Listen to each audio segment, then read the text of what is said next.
Mateus, capítulo 2, na sequência do Evangelho de Mateus no Papo de Graça, enquanto eu viver, você viver, até chegar no capítulo 28, nós vamos prosseguindo. Quem quiser aprender o Evangelho puro, simples, original de Jesus, sem doutrinações, compromissos dogmáticos e ameaças de heresia, se não repetir religiosa. Aqui é só evangelho.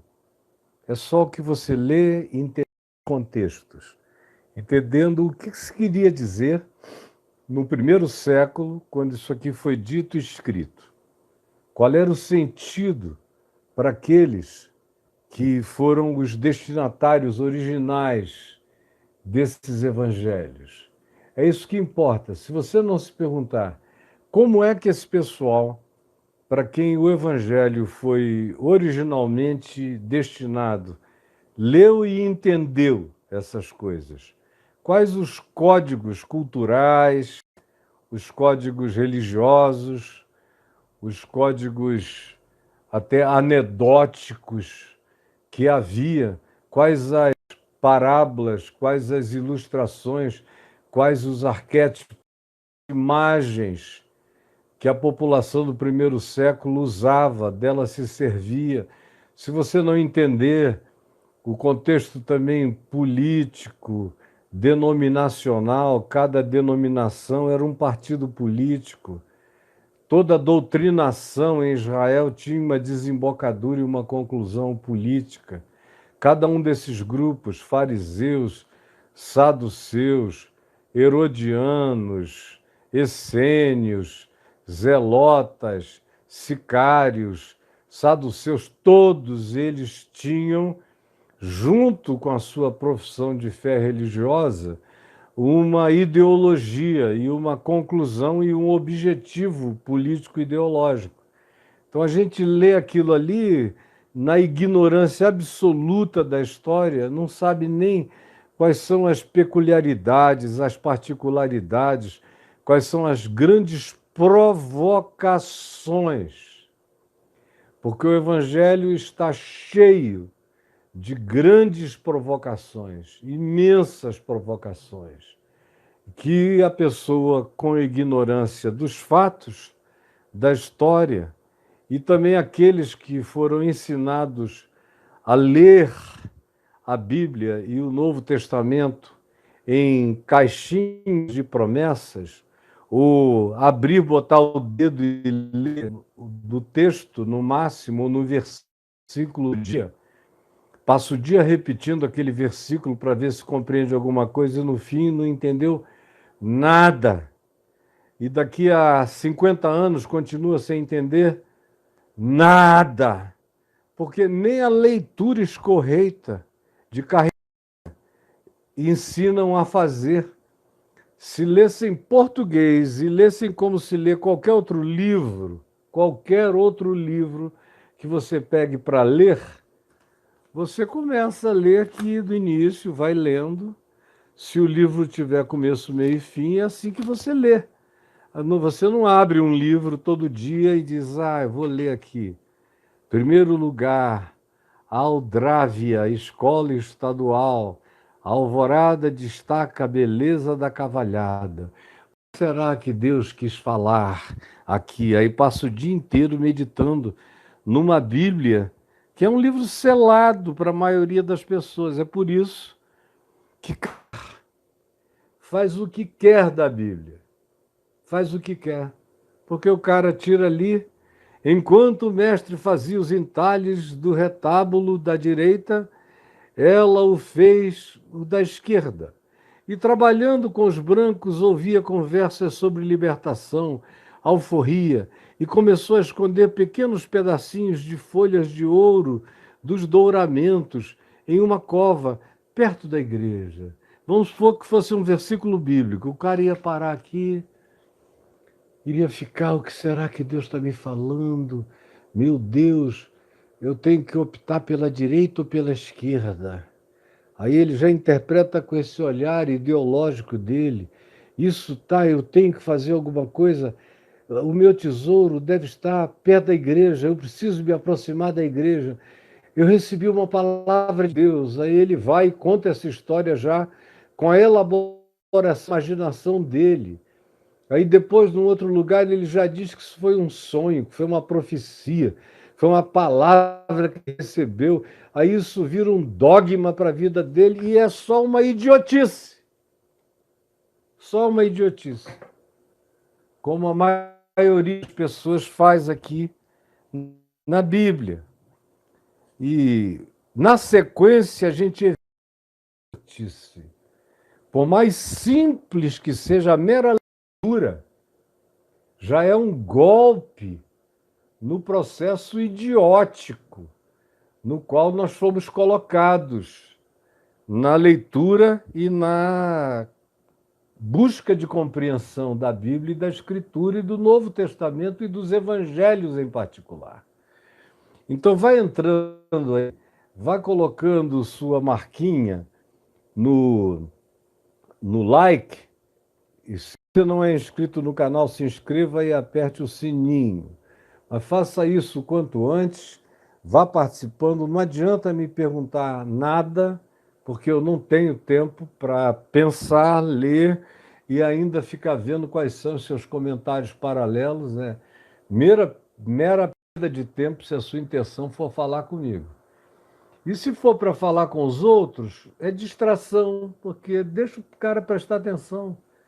No final, quando você perceber que eu concluí, aí falem à vontade. Tem gente que quando acaba aqui fica ainda um tempão batendo papo. São verdadeiras comunidades de conversa posterior. Mas vai entrando e vai botando o seu like e eu vou de novo apanhar em Mateus capítulo 2 a história dos magos que vieram do Oriente procurando o Messias e foram a Jerusalém e perguntaram onde está o recém-nascido. Significava que, como eu já disse, que a criança já tinha nascido. Era uma ocorrência posterior ao nascimento de Jesus. Não foi no dia, não foi na hora, foi depois. É por isso que no Oriente, o cristianismo do Oriente comemora essa visita dos magos a Belém, primeiro a Jerusalém, depois a Belém, ao menino e à sua mãe, no dia 6 de janeiro. E, a meu ver, está muito próximo, provavelmente, da ocorrência. Talvez tenha sido até um pouco depois. Mas não importa. A narrativa é uma narrativa de verdades, não de cronologias. Ela não é exausta na sua tentativa cronológica, nem de detalhamentos históricos. A concentração da narrativa é ensinar a verdade essencial do que aconteceu. É isso que importa, é só isso que interessa. O resto é distração. Então eles vieram e perguntaram: cadê? A gente veio adorá-lo.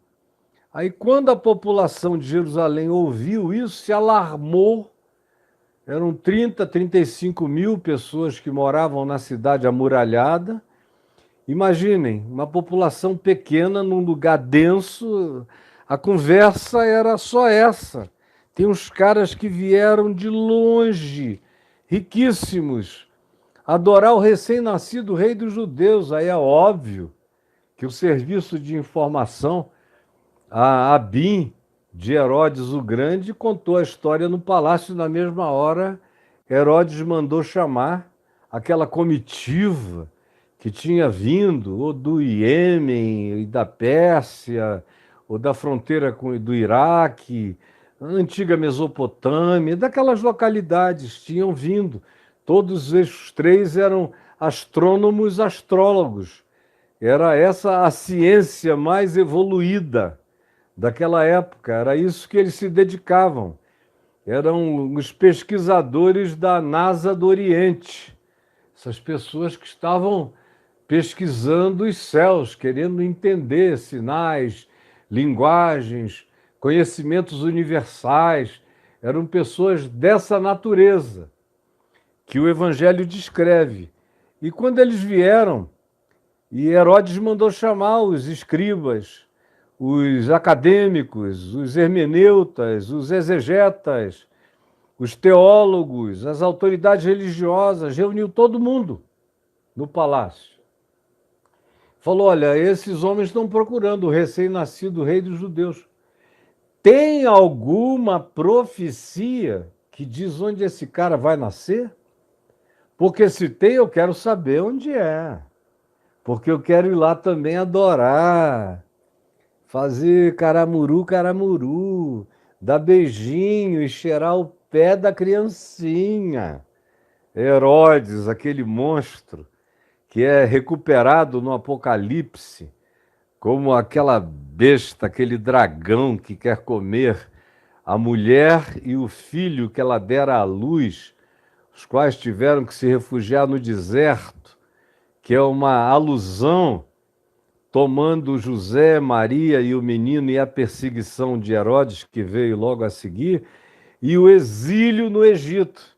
Então, esse episódio histórico ilustra o que o Apocalipse vai usar depois como arquetipia para determinar a perseguição daqueles que são genuinamente o povo simples do Cordeiro, aqueles que são as pessoas que carregam o testemunho simples do Evangelho na vida, como o menino que nasceu de uma virgem. São esses que carregam o testemunho de Jesus no mundo. Não são os que habitam em palácios, não são os donos dos grandes impérios cristãos, não são as realezas representantes dos emblemas do cristianismo, nem da cristandade, nem de coisa alguma. Ao contrário, continua a ser. O trono é manjedoura, os personagens são anônimos, é um homem de Nazaré e uma menina também. A gente mal sabe os nomes deles. Eles nascem porque não tem lugar, nascem na estrebaria, o menino nasce numa gruta, é ali que tudo acontece. E eles são surpreendidos por manifestações dos céus, da terra, do mundo paralelo, de outras dimensões, de corais de anjos, de outras dimensões cantando, visita de gente estranha, velhos dizendo: pode me levar agora, Senhor, porque os meus olhos já viram a salvação prometida a Israel. É esse tempo que ninguém importante vê nem sabe. São os simples, os pequeninos, são os desavisados, são os que não tinham informação, são os que não procuravam, são os que estavam fora da religião. Isso acontece fora das muralhas de Jerusalém. Jerusalém é o lugar da questão, da pergunta: onde? É o lugar da Bíblia, das respostas, mas não é o lugar da obediência. Porque uma vez que Herodes indaga, e as autoridades, e os acadêmicos, e os teólogos respondem, citando Miqueias, capítulo 5, verso 2, dizendo: é em Belém da Judéia, porque está escrito, tu, Belém, Efrata, não és e não serás de maneira nenhuma a mais desprezível das aldeias de Judá, porque de ti sairá o guia, que significa o mestre, ou significa também a estrela, porque essa palavra guia, para aqueles magos que estavam em Jerusalém buscando a informação, era a palavra adequada, porque eles estavam sendo guiados. Vimos a sua estrela, guia. E agora aqui se diz, na transliteração de Miqueias 5:2, os exegetas disseram: porque de ti me sairá o guia, que há de guiar todo o meu povo, vai levá-lo e vai encaminhá-lo e vai apacentá-lo. É um resumo. Eles nem citaram o texto original completo de Miqueias, que era pleno e diz coisas muito, muito, muito especiais que vale a pena, como, por exemplo, a designação desse guia, que nasceria em Belém da Judéia, e se diz que ele era desde os tempos antigos, desde os dias da eternidade. Você pode imaginar uma coisa dessa? Desde os tempos antigos. Mas veja, corroborando o que eu disse tantas vezes aqui na semana retrasada e semana passada, na sequência, a Bíblia não é um livro de buscas exaustivas, de citações, letra por letra, palavra por palavra. A religião é assim. O ortodoxismo letrista, literalista, inerrante do livro Bíblia como palavra de Deus, aonde se diz que é de capa a capa a palavra de Deus, e não se diz que a palavra de Deus é o Cristo, é o Verbo encarnado, que é só na encarnação que a palavra de Deus tem a sua completação, a sua totalização, a sua plenitude, só existe em Cristo. O resto é testemunho de Jesus, é profecia sobre Jesus, era indicação de que ele viria. Mas a palavra de Deus é o Cristo encarnado. O que não é assim, desculpem, amigos amados, é pura heresia, usando a linguagem de vocês, que não é a minha, mas é pura heresia. Quem quer que tenha palavras de Deus contidas em algum lugar, em pé de igualdade, com a encarnação de Jesus, com o que ele disse, falou, ensinou, viveu e interpretou com os seus atos, é pura heresia. Porque a única palavra, o único verbo eterno, absoluto, imutável, inacrescentável, não diminuível de Deus é Cristo. E Miqueias diz aqui, dizendo no verso 2, e tu, Belém Efrata, pequena demais para figurar como grupo de milhares de Judá, tu és ínfima. De ti, todavia, me sairá aquele que há de reinar em Israel, e não só sobre o Israel físico, que ele não reinou até o dia de hoje, só como soberano invisível, mas o Israel espiritual, que Paulo diz, está espalhado por toda a face da terra e não tem nada a ver necessariamente com o contingenciamento do DNA hebreu ou semítico, não. É uma ordem trans ácido desoxirribonucleico. Está para além do DNA, está para além das genéticas etnicistas. Tem a ver com a humanidade, porque o DNA da cruz é o DNA universal, porque Deus amou o mundo, a humanidade, todos os seres humanos, de tal maneira que deu seu Filho unigênito para que todo aquele que nele crê não pereça, mas tenha vida eterna. Então, o que se diz? O meu guia, que aqui não está mencionado como guia, só diz: de ti me sairá aquele que há de reinar. Eles tomaram a liberdade de acrescentar o guia, porque de fato é o guia, é o mestre, é o guru, é o guia, é o líder, é o rei, é o senhor, é o que determina, é a quilha, é a pedra angular, é o apontamento, é a indicação, é o rumo, é o sentido, é o caminho, é a verdade, é a vida, é o guia. De ti me sairá o guia. E aí prossegue, que coisa linda, dizendo o seguinte: cujas origens são desde os tempos antigos, antes que a gente tivesse qualquer referência histórica. Ele é.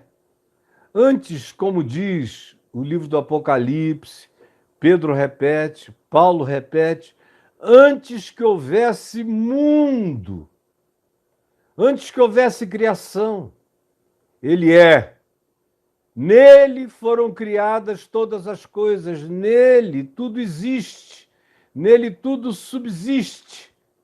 E ele mesmo não existe, porque ele é aquele em quem todas as existências acontecem.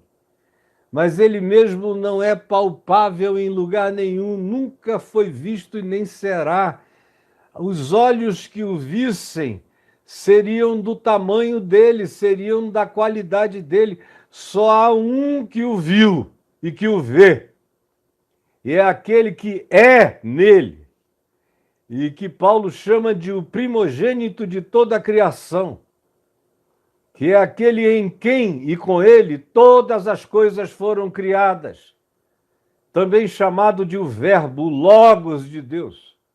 De ti me sairá o Logos, o Verbo, o guia, a palavra, aquele que mostra o caminho, cujos dias são desde os dias da antiguidade, desde tempos antigos, desde a eternidade, antes de qualquer existência, antes de qualquer átomo, antes de qualquer partícula subatômica, antes de qualquer fenômeno de criação, ele é. Porque tudo que é foi criado nele.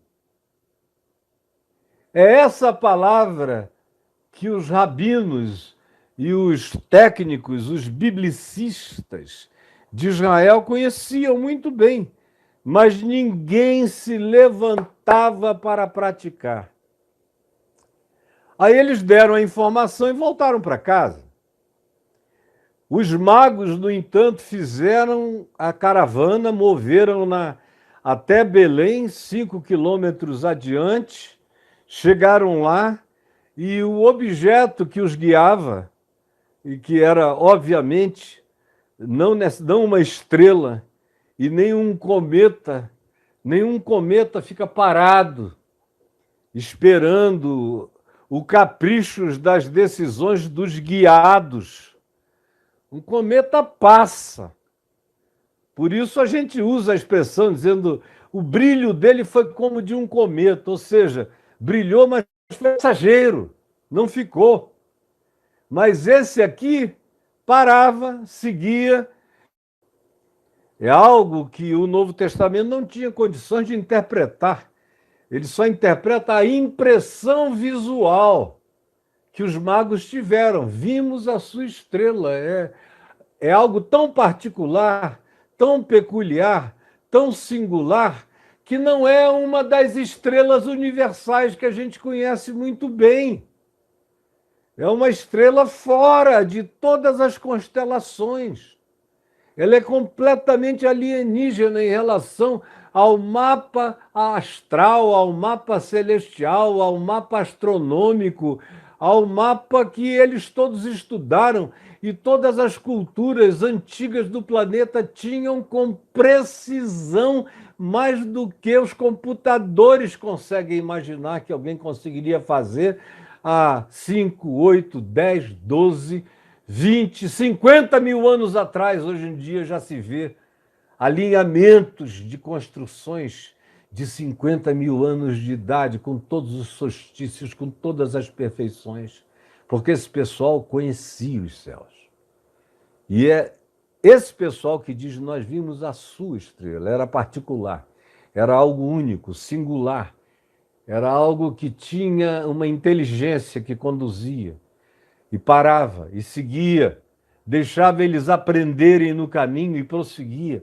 Parou onde estava e eles viram.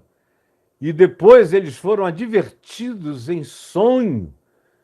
Em sonho, eles não tinham Bíblia, não tinham escritura.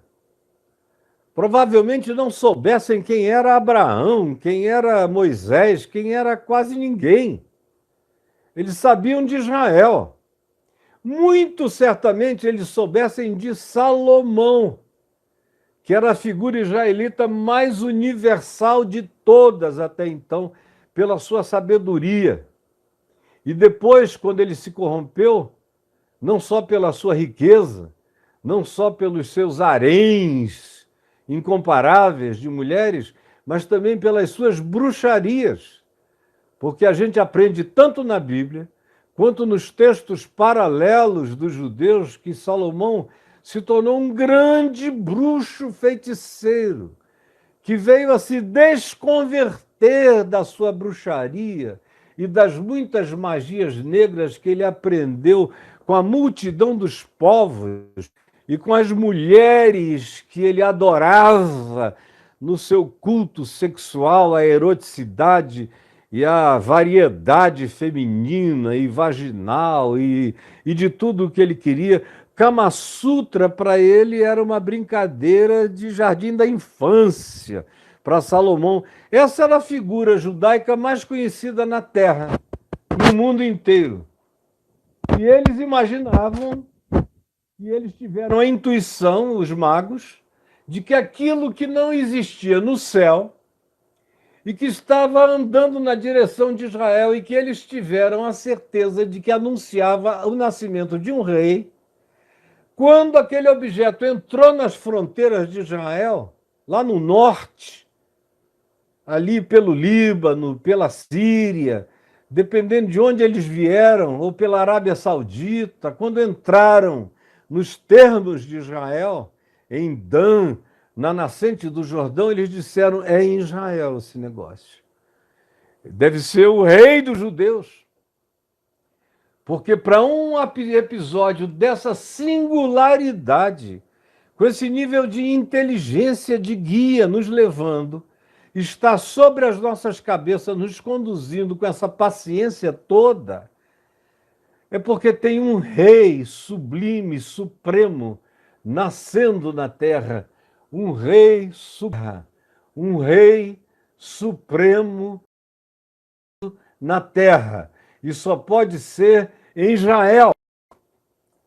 E aí, os que sabiam, os que liam a Bíblia, o pessoal que dava aula, os teólogos dos seminários de Israel, os rabinos, os professores, todo mundo conhecia, citavam de cabeça.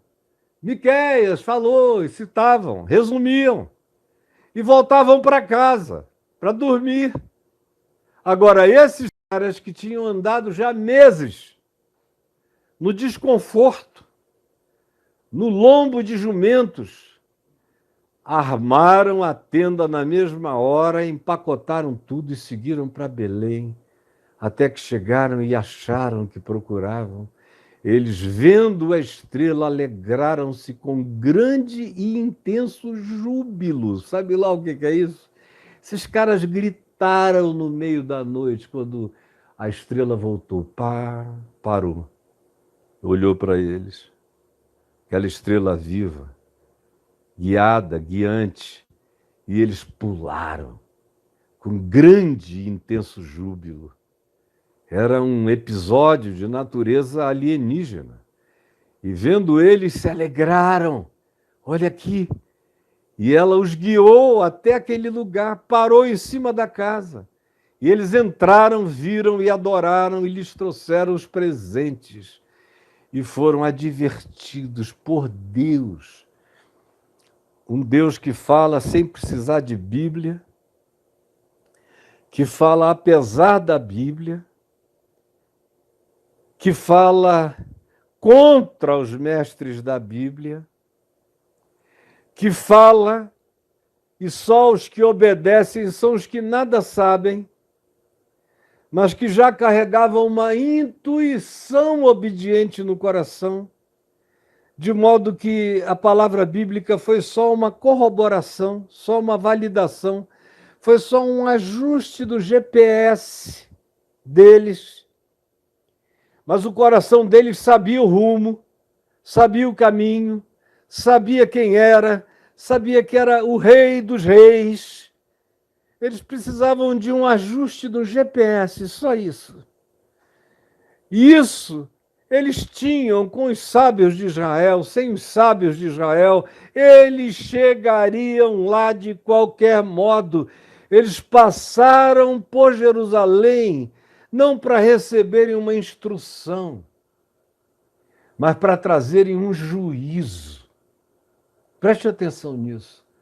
A visita desses magos do Oriente a Jerusalém, aonde o templo estava erguido, com 24 horas de culto, de turnos, de animais sendo queimados nos altares, sacerdotes sem parar de cultuar, enquanto Deus dizia a Malaquias: quem me dera houvesse alguém que fechasse as portas dessa casa podre, desses cultos podres, desses negócios e negociatas, desse covil de salteadores. Quem me dera, porque eu não suporto a iniquidade associada ao ajustamento solene, eu não suporto ver vocês matarem os cordeiros enquanto o coração de vocês é cheio de homicídio e de ódio pelo próximo, pelos humanos. Esse é o lugar mais mal assombrado do mundo, é esse templo de Jerusalém. Assim como é aquela basílica do Santo Sepulcro. Qualquer pessoa com sensibilidade entra ali e se sente mal. Pois bem, Paulo diz em Gálatas 4 que Jerusalém não é a casa da paz, nem a cidade da paz, nem a cidade do grande rei. Paulo diz em Gálatas 4 que é a cidade que gera para a escravidão. Ele a compara metaforicamente à escrava de Sara, Agar, mãe de Ismael, que gerou o filho da escravidão. Não gera filhos para a liberdade, só gera filhos para a prisão. Como toda a história bíblica do Velho Testamento e todo o testemunho dos profetas nos dizem: Jerusalém, Jerusalém, que matas os profetas e apedrejas os que te foram enviados. Aí Jesus diz: quantas vezes quis eu reunir os teus filhos, como a galinha junta os seus pintinhos debaixo das suas asas, mas vós não quisestes. Não quisestes, não quisestes, não quisestes. É a mesma coisa que ele diz para você, para os mesmos religiosos que estão vivos hoje, não apenas em Jerusalém, mas no mundo inteiro. O cristianismo virou Jerusaléns e Jerusaléns e Jerusaléns de maldades, de bíblias, de estudos bíblicos sem Cristo, sem obediência, sem se levantarem para agir, porque aquele, Jesus disse, que de fato obedece à minha palavra é aquele que a pratica, aquele que de fato demonstra crer na palavra que eu prego, a palavra do meu Pai, é aquele que se levanta para praticar. E eu pergunto, quem se levantou para praticar? Foram os mestres de Israel? Foram os biblicistas? Foram os teólogos? Foram os acadêmicos? Foram eles? Ou foram os esotéricos? Alguns de vocês iriam chamar, porque tem esse nome de magos, de esotéricos do Oriente. Pois os esotéricos do Oriente se levantarão no juízo e julgarão todos os donos de Bíblia, todos os conhecedores de texto, todos os mestres e acadêmicos do mundo e os condenarão, porque viram uma estrela e a seguiram até adorarem Jesus, Jesus e só Jesus. Enquanto vocês, atolados em Bíblias, em traduções, em interpretações, em hermenêuticas, em doutrinações, continuam com a bunda colada na desobediência, empedernidos de coração, sabem recitar, voltam para casa para dormir a sua própria morte de indiferença espiritual. Quem se levantou para obedecer? Quem se levantou? E a gente começa em Mateus, que, como eu disse, já iniciou com uma genealogia toda heterodoxa, para mostrar que é de onde ninguém espera, que frequentemente vêm as manifestações mais lindas da graça de Deus. que um cara horrível como Manassés, o Hitler do Velho Testamento, pode dar à luz a um filho lindo, lindo, lindo, lindo, maravilhoso, obediente a Deus, como Josias. Ao mesmo tempo que um homem bom, como Ezequias, que recebeu visitações de Deus, que teve intimidade com o profeta Isaías e com Deus, gerou um filho monstruoso, diabólico, como Manassés. E você vê que as únicas mulheres citadas na genealogia aqui de Mateus são aquelas que não tinham nada a ver com a heterodoxia do povo de Israel, nem com o DNA de Israel. São gentílicas, são pagãs, ou são pessoas que tomam providências como Ruth, despudoradas, de chegar e deitar, descobrir o saião de Boaz e botar a perna na coxa dele. O que uma mulher quer à noite, quando levanta a camisola de um homem e se aconchega entre as suas coxas? O que ela quer? Pelo amor de Deus! E ela queria o que aconteceu. Eles dormiram, ela ficou grávida e deu à luz a um descendente de Jesus. A mesma coisa com a mulher de Urias, que foi aquela canalice de Davi de Batseba, que participou. Dois canalhas. Davi mais ainda, porque tinha o poder na mão de execução e mandou executar. Agora, é dessa relação, dessa conjuminação perversa, que nasce o Cristo de Deus.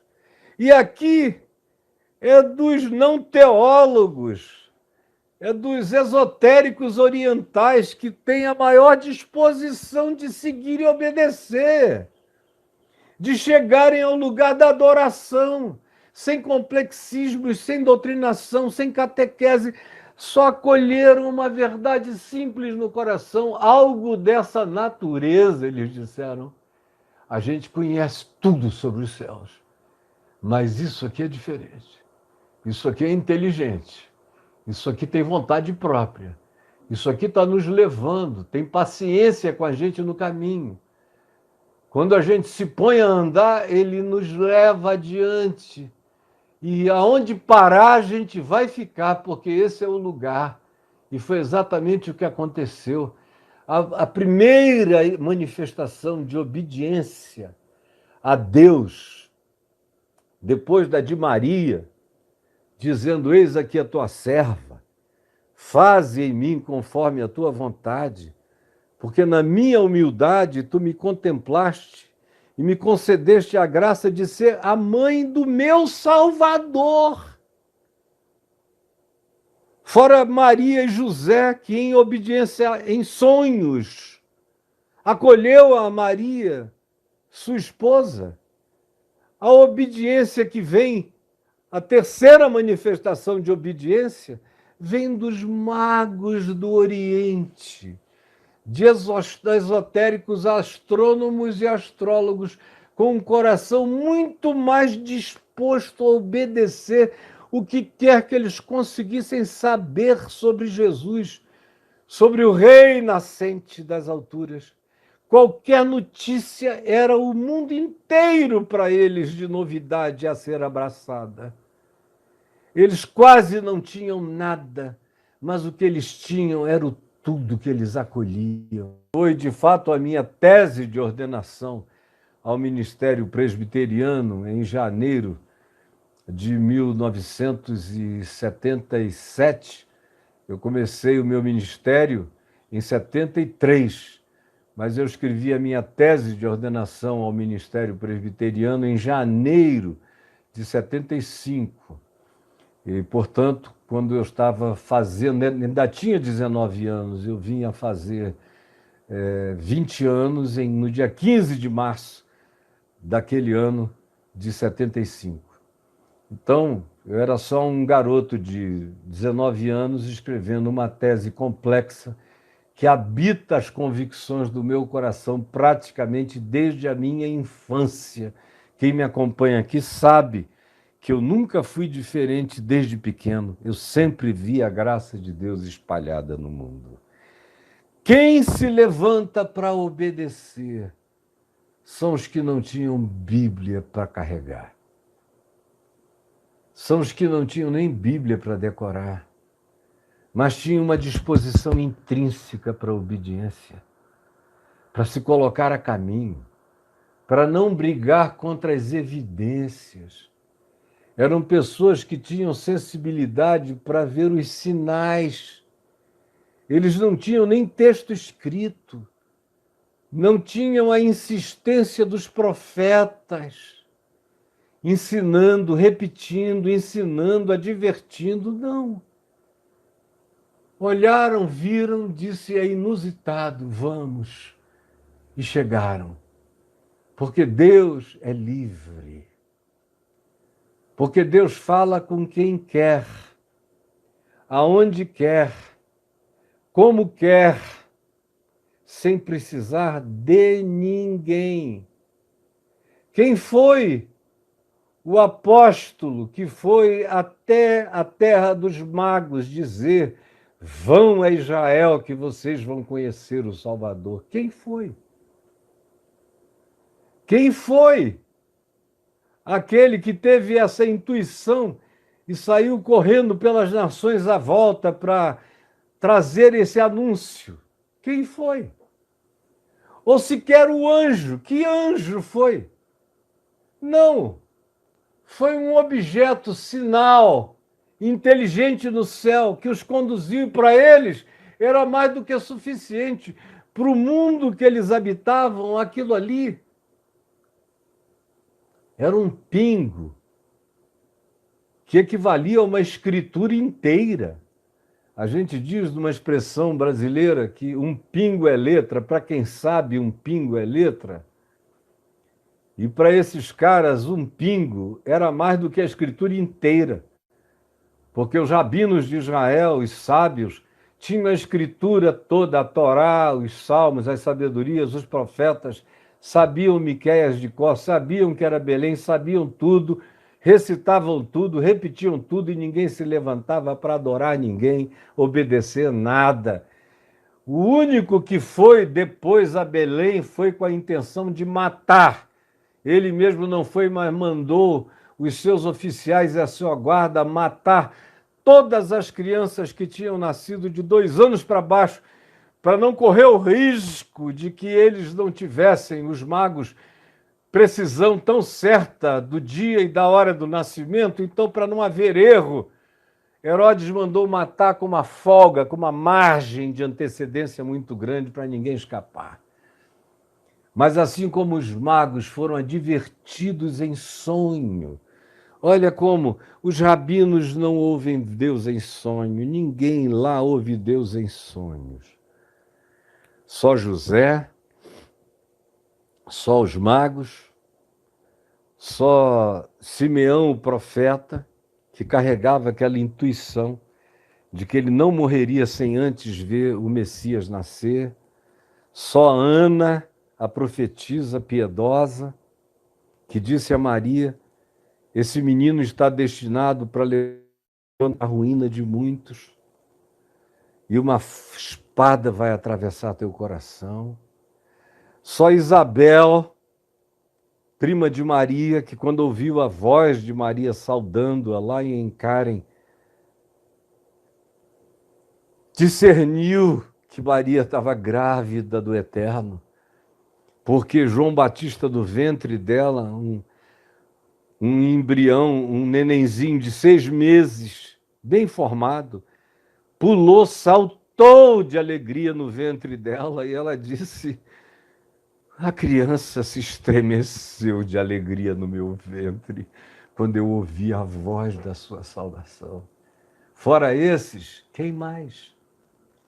Todos anônimos. Ninguém saberia deles em Israel por nenhum texto erudito, por nenhuma importância política, acadêmica, religiosa. Eram anônimos.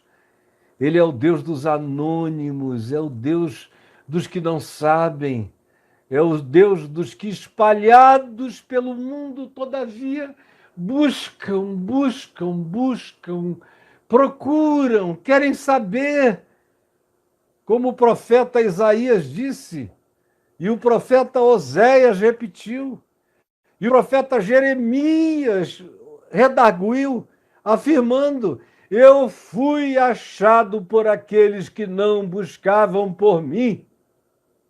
E Paulo repete aos Romanos a mesma expressão do Velho Testamento, porque diz o Senhor: eu fui achado por aqueles que não sabiam de mim, que não tinham nenhum instrumento como Israel tem de revelação e continua com o coração fechado. Quanto mais revelação, mais blindagem, mais cegueira. Quanto mais Bíblia, menos palavra no coração.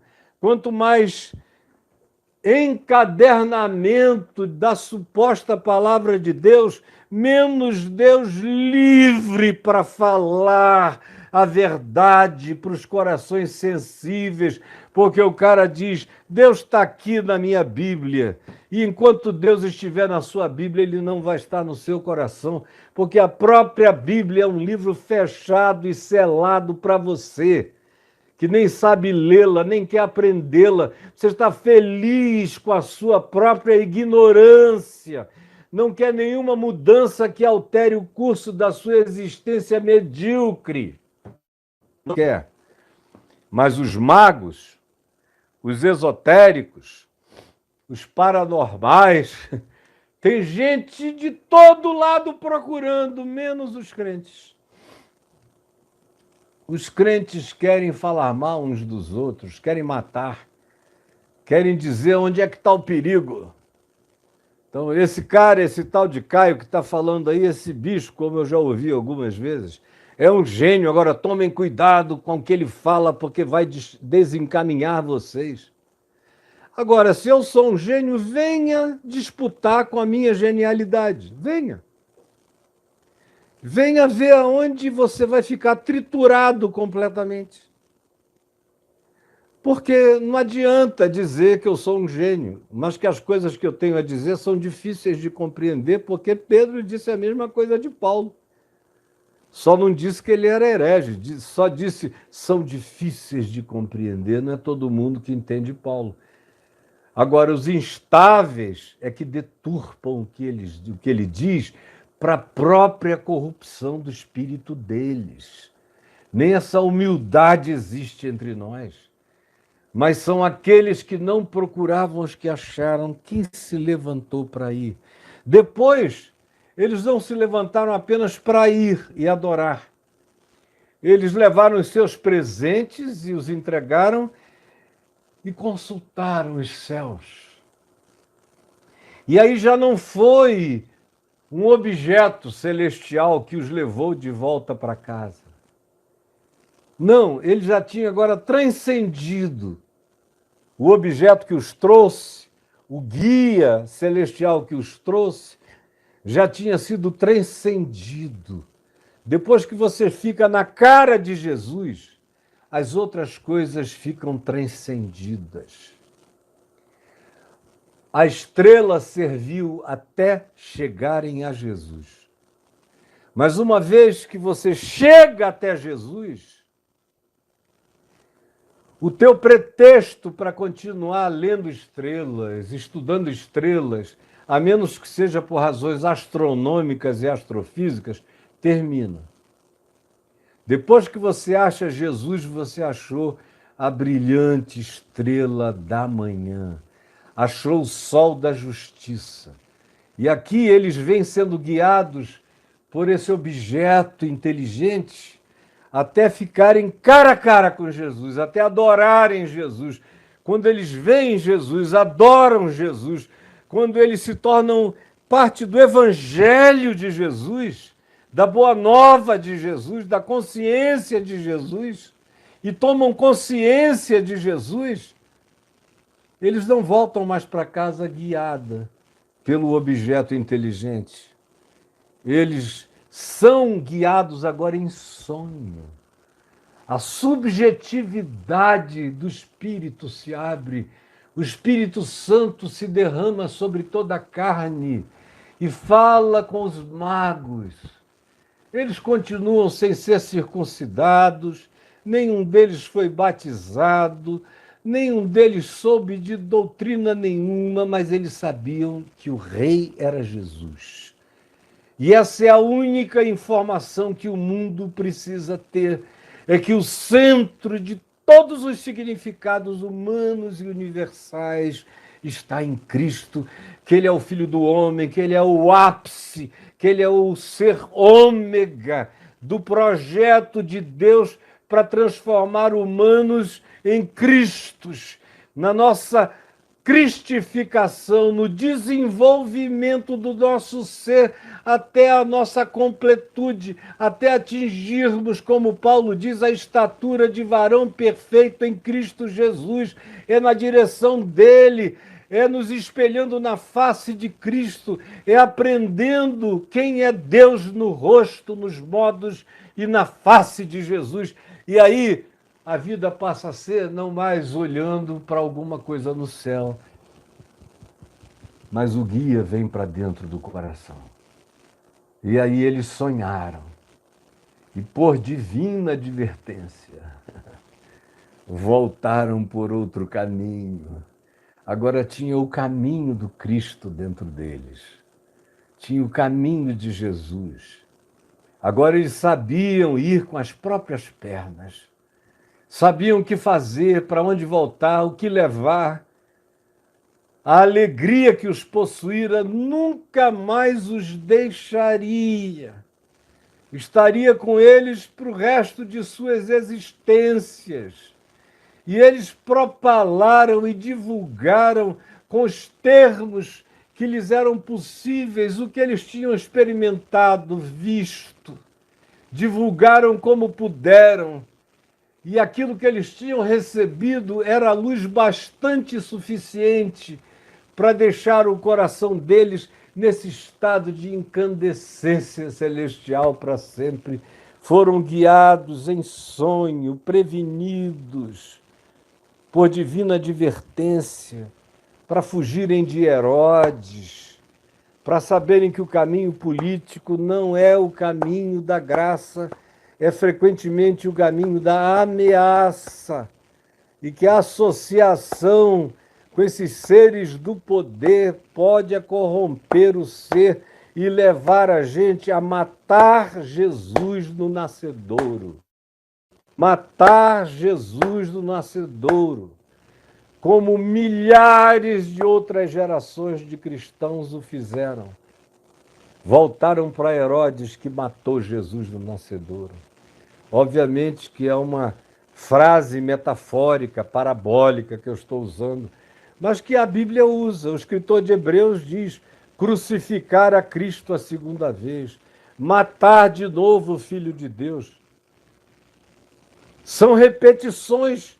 Quando a gente sabe e não toma posse da graça anunciada, antes retroage, como a carta que foi escrita aos Hebreus, que eram pessoas que estavam retroagindo, que estavam deixando a adoração em espírito e em verdade, trocando-a de novo pelo mobral do culto no templo, oferendas de bezerros, ovelhas e carneiros, festas judaicas, tudo isso que era obsolescência, que tinha tido Alzheimer, tinha caído em caducidade.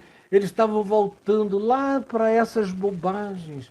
Por isso o nome da carta é aos Hebreus, que significa aqueles que não param de andar adiante, de crescer, de evoluir, de se desenvolver. E lá está dito: é impossível renovar para arrependimento, capítulo 6 de Hebreus, aqueles que crucificam o Filho de Deus a segunda vez. Como a gente vê todas as vezes que você vê a graça de Deus sendo trocada por salvação, por dízimo, por oferta, por campanha, por barganha, por suborno a Deus e a anjos, nessas tentativas patéticas e demoníacas que a religião propõe, estão crucificando de novo o Filho de Deus. Estão rolando a pedra de 1,5 toneladas para frente da tumba da ressurreição. Estão querendo desfazer o que está feito, consumado, acabado, definitivamente realizado, tetelestai, está pago. Mas eles não querem tomar posse disso, porque eles vivem da venda contínua, como camelôs todo dia, da repetição dos mesmos produtos, para a mesma idiotice humana se servir na mesma dependência. Não é possível, que não dá para entender. Mas esses homens que vocês taxariam de esotéricos entenderam e nenhum de vocês entendeu. Os teólogos de vocês, da denominação de vocês, os sábios de vocês não entenderam. Até mesmo alguns caras mais iluminados, dos pais da igreja, da patrística assim chamada, dos que foram os sábios cristãos do 2º século, 3º, 4º século, 5º século, 6º século, quem foi mais longe, mais distante, mais profundo na interpretação desse texto dos magos foi Agostinho, que disse o seguinte, que esse texto estava aqui posto por Mateus para mostrar para toda a humanidade como as outras religiões eram subservientes ao cristianismo. As outras religiões, então Jesus virou o cristianismo. E os magos se ajoelhando e trazendo presentes era o que as outras religiões tinham que fazer agora, depois do imperador Constantino, era dar as suas riquezas para o cristianismo, para Jesus. Foi a interpretação mais eclética. Concedeu apenas esse lugar de subserviência e pagamento de imposto e dádiva de presentes, mas não passou daí. Não passou daí. E eu quero parar aqui, porque o nosso tempo já correu, já 1 hora que eu estou falando. E talvez você ache que eu repeti algumas coisas da outra vez, é porque é preciso repassar algumas coisas, especialmente porque eu fiquei um fim de semana todo sem falar e 2 dias dessa semana. Então, eu quero concluir dizendo o seguinte para você, guarde isso no coração. Amanhã nós vamos falar do exílio, da ida de Jesus com José e Maria para o Egito. E é um outro assunto, é como não só não houve lugar para eles na hospedaria, como não havia lugar para eles em Israel. Não havia lugar para ele entre o chamado povo de Deus. Jesus, no meio do povo de Deus, está sempre em perigo. Tem sempre alguém querendo matar a mensagem, calar a mensagem, selar a mensagem, ocultar a mensagem. É um perigo. Tem sempre alguém querendo liquidar os pequeninos com os quais Deus habita. Tem sempre gente dizendo não é possível que os anônimos tenham uma história para contar que nós não temos, uma experiência com Deus que nós não carregamos. Nós somos as autoridades validadas para declararmos Deus no mundo e ninguém além de nós, e fora de nós, fora da igreja, fora de Jerusalém, fora do templo, não há salvação. Como vocês foram catequizados esses anos todos, inclusive no protestantismo, inclusive no pentecostalismo, inclusive agora, inclusive hoje. Eu sou o herege porque eu digo o que o Evangelho diz. E eu sou o cara mais normal possível, dizendo a palavra mais infantil desse mundo que qualquer um deveria entender. Mas não entendem porque tendo olhos não veem, tendo ouvidos não ouvem, e tendo coração eles o blindaram para as sensibilidades e as purezas da verdade.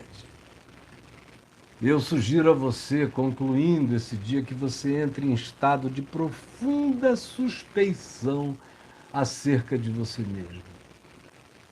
Fique suspeito acerca de tudo que você acha que aprendeu. Pode ser que você tenha aprendido até algumas coisas certas, mas elas nunca foram postas em práticas, por isso nunca se tornaram verdade. A verdade do Evangelho só é conhecida por quem a pratica. Quem não se levanta como os esotéricos magos e vai na direção de Jesus, pode guardar a Bíblia toda na cabeça, pode saber citar os evangelhos de cor. Nada de bom lhe acontecerá, porque eu não sou chamado para conhecer as informações sobre Jesus. Eu sou chamado para segui-lo, como esses homens que viram a sua estrela e seguiram. Seguiram e seguiram. E depois voltaram para casa seguindo-o no coração, por um caminho que agora estava dentro deles e não mais sobre as suas cabeças. Se o Evangelho não se tornar um caminho em mim, um eu sou em mim, quando Jesus disse eu sou o caminho, ele não estava construindo uma pavimentação moral para o lado de fora, como os crentes pensam. Eu sou de Jesus. Aí, por que que você é? Porque eu não fumo, eu não bebo, eu não danço, eu odeio funk, eu não canto música chamada do mundo. Eu fiquei com ódio do Kleber Lucas quando ele gravou com Caetano Veloso, porque ele profanou o hino tão bonito que a gente cantava. Eu odeio o Caio, porque todos os ateus e os agnósticos e os LGBTQIA+, e os pecadores do mundo e os perdidos gostam dele. É tanta gente perdida que gosta dele que ele só pode ser tão gostado porque ele é o maior de todos os perdidos. Eu e Jesus, que foi apelidado pelos religiosos fariseus de maneira pejorativa de esse amigo dos pecadores, esse amigo dos pecadores. Eu quero que na lápide da minha tumba, o que esteja escrito lá seja isso. Este aqui jaz Caio Fábio de Araújo Filho, um amigo de pecadores. Caio Fábio de Araújo Filho, de Araújo Filho, servo de Jesus, por isso, amigo de pecadores. Senhor Jesus, salva-nos dessa presunção diabólica que tomou conta da mente de tudo que é crente. Essa presunção satânica que assola o que a gente chama de cristianismo e não passa de um sistema político-religioso, cheio de ambições e de perversões, que nunca conseguiu andar até a casa do menino, até a manjedoura, até a simplicidade do Evangelho. Nunca. Sempre procurou o Evangelho nos palácios, nos reis, nos poderes, nos legisladores que empoderam, nos Constantinos que facilitam a nossa vida, que nos dão dinheiro, que nos isentam de impostos, que nos fazem poderosos. E quanto mais poderosos ficamos, menos de Deus nós temos e mais vazios e mais ocos, mais sem Cristo, menos Espírito Santo, menos verdade, menos revelação, menos caminho, verdade e vida. Porque o teu caminho é em nós, não é fora de nós. O teu caminho não são placas morais, nem indicações de em que esquina estão os templos. O teu caminho e a tua verdade não é doutrinação e catequese denominacional. A tua vida não é um projeto behaviorista, pavloviano, de cacuetes religiosos, ridículos, às vezes nojentos. O teu caminho é no coração. Nos faz escolher os melhores sentimentos, as melhores emoções. O teu caminho é mental, nos faz escolher os melhores trajetos, fazemos as melhores decisões.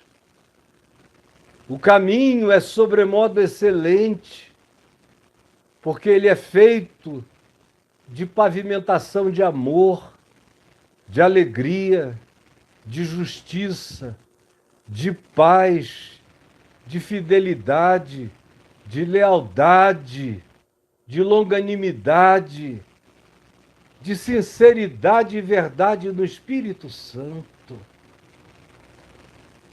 A tua verdade não é um conjunto de doutrinas, mas é sinceridade, realidade e obediência objetiva à palavra explicitada por Jesus para ser praticada por aqueles a quem ele falou: vem e segue-me.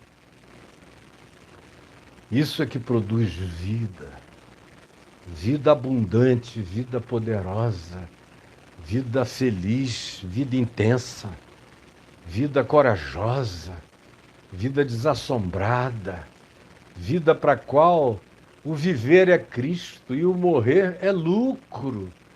Vida que não conhece a morte como morte, mas só como porta dimensional. Vida que tem comunhão com anjos, que tem comunhão com todos os seres universais da luz. Vida que faz parte da Assembleia dos Primogênitos entronizados em todas as dimensões da glória eterna de toda a tua criação. Eu sou parte do que eu sei, do que eu vejo, do que eu não vejo, e sou parte inteira desse corpo universal de Cristo, que só Ele conhece.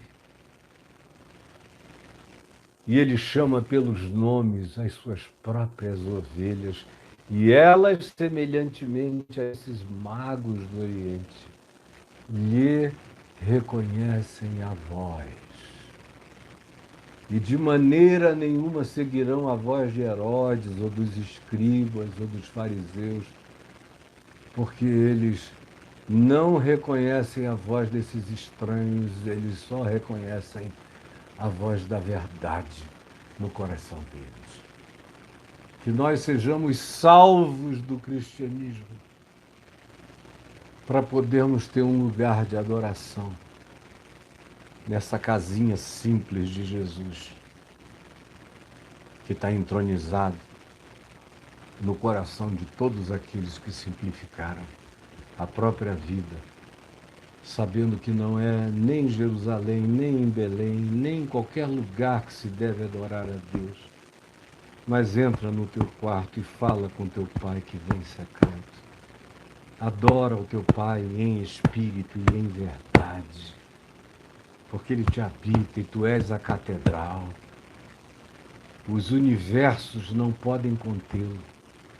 Ele, todavia, habita com quebrantado e com contrito de coração.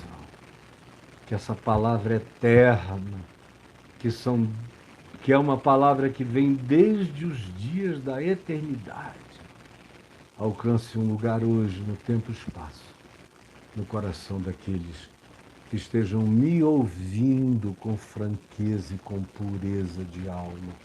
É o que eu te imploro de todo o meu coração, para não acontecer de que ocorra em vão, em nome de Jesus. Amém.